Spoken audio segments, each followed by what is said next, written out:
Samurais clash with sharpened blades in an emotional tale of retribution with a visual flair reminiscent of old Japanese cinema. I'm Adam Scott, and this is Trek to Yomi. 恐れの主とは我のことよ、じじい。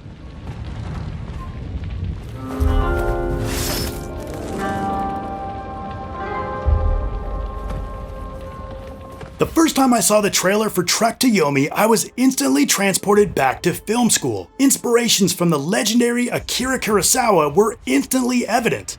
Not just its black and white aesthetic, but through the themes of the master-student relationship, the heroic champion, human nature, and cycles of violence. It's clearly faithful to the classics, but does that translate to a good game? Developed by Flying Wild Hog, known for Shadow Warrior and Evil West, and released for PC and last and current-gen consoles in 2022. The story takes clear inspiration from those earlier films, telling a simple and personal tale of honor, revenge, and duty.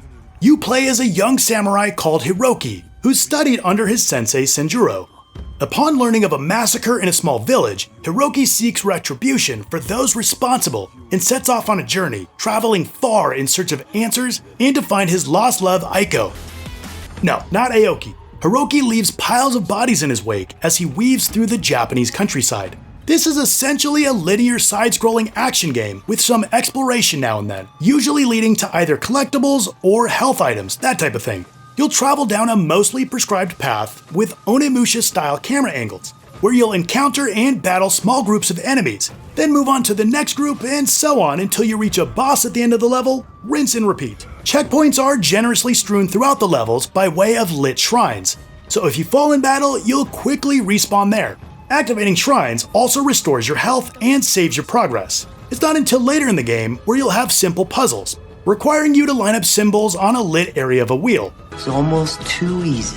You'll spend most of your time slicing and dicing your way through the waves of enemies, complete with over-the-top screams and sound effects. The first thing you'll notice when crossing blades with fearsome foes is just how floaty the controls feel. Eventually, you'll get used to it, but it's a stark contrast from the tight-as-a-drum combat we've been spoiled with lately. Character animations also look odd at times, especially when Hiroki snaps into a close-range parry from 6 feet away, but you'll always feel in control. And that's a good thing, because precision is paramount. Trek to Yomi's gameplay balances accurate sword swinging with a satisfying momentum. There are light and heavy attacks with some nuances in how combos can break the enemy's guard, striking with a brutality and quickness that showcases Hiroki's samurai skills. Keeping a close eye on your opponent's stance is the surest way to deal damage. Mindless button mashing will only get you so far. A slow and methodical approach is best. In addition to his sword, Hiroki will get a bow, a kunai-like weapon, and a cannon that brings the boom. Boom. All three require ammo, but they're a welcome crutch to lean on when you want to dispose of enemies quickly. The bow is without question the best and most satisfying, filling you with that type of joy only planting an arrow in someone's head can. Explosives are pretty great too, but waiting for it to load can leave you open to attacks, so you'll need to be thoughtful about timing and space. In combat, the camera restricts you to a 2D plane. The enemies jump from their posts and line up, politely waiting their turn to attack you. Hold block, wait for one to strike, then chop them down. Next! Yes, Hiroki looks like a badass samurai master, but when dozens of enemies line up for a bit of stabbing without variation, it gets pretty repetitive even with its short runtime. It's not that combat is too easy, or even that there isn't depth. You'll have a number of different moves, but no real need to use them. You'll fight 100 enemies, but most are identical, with just a few variations. Even when ghosts are introduced later, they're mostly the same as enemies you've already been fighting. And since the story is so surface level, it doesn't feel the gap left by the combat. Over time, fights do get more interesting, with stronger enemies and your ever-expanding moveset. Some moves feel great, like the place swap parry, where a perfectly timed block sends you spinning behind the enemy, delivering a sharp swing to their back for good measure.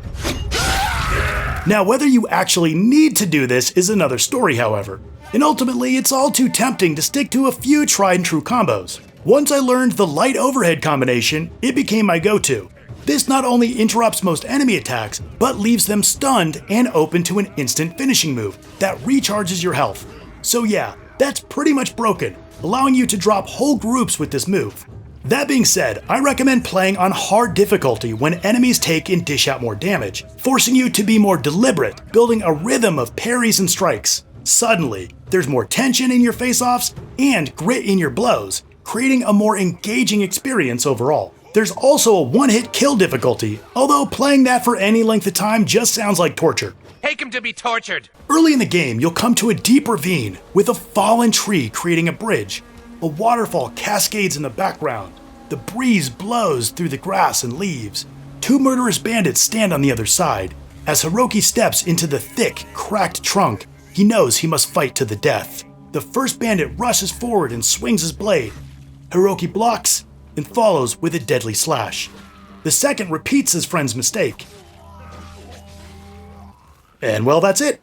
This epic and cinematic buildup is let down by the anticlimactic gameplay. And unfortunately, a lot of scenes have this same anticipation followed by anticlimax. Still, there's no denying the quality of these moments. The black and white aesthetic is dripping with that classic 1950s Japanese cinema style. As with Kurosawa, backgrounds often boil with energy and anticipation, from that waterfall to a sudden downpour or a raging fire, and equally with human energy as villagers flee for their lives and bandits ransack their homes. The hysteria of the villagers, with screams of anguish, adds emotional weight to the scenes, giving more than enough motivation to seek retribution. Even the routine combat has its flourishes, like when you duel in silhouette behind paper screen doors. The artistry is on full display, pulling emotions from you. Keeping with the authenticity, the voice acting is entirely in Japanese with English subtitles. まだまだすべきことがございます。Aiko. Similarly, the music has plenty of inspirational odes with instruments from the feudal Japanese era, like the shamisen lute and the taiko drums.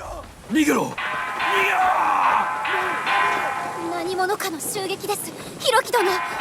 それがゆえに父上はあれほど急いで。 Suffice to say, Trek to Yomi is one all-encompassing tribute to Japanese cinema in video game form. A single playthrough will only take a few hours, but if you're the type who wakes up in a cold sweat unless you complete everything, you'll be in for 2 to 3 full playthroughs. Oh God, no. In addition to finding all collectibles, you'll need to see all 3 endings, which you can do by manually creating a save in Chapter 6 and reloading to make different choices. Also, you'll need to complete a full run on hard difficulty called Ronin, as well as at least one partial run in Kenzie difficulty, which is the one-hit death mode. All in, you're looking at around 12 hours. Given its straightforward structure, Trek to Yomi's begging for some kind of New Game Plus mode, but alas, each run is a fresh start. Trek to Yomi is unquestionably a work of art. It pays homage to those classic films like Seven Samurai. From top to bottom, it's drenched in reverence for Japanese cinema, which does its absolute best to captivate you through its artistry. The combat is slick, stylish, and gratifyingly nuanced, but is let down through the repetitive encounters and without the need to deviate from the few tried and true moves. But ultimately, if you want a brief, beautiful, and brutal action experience, this game is worth the trek. 気を抜くでない。一寸先を感じ取り、己が選ぶべき道を知れ。息を満たし。 Alright, you've heard my take on Trek to Yomi, and I'd love to hear yours as well. Also, what's your favorite samurai game? Let's talk about it in the comments down below. If you liked the video, hit like and subscribe, and if you want another game that you haven't played, check out my video right here. I want to thank you so much for watching, and I'll see you next time.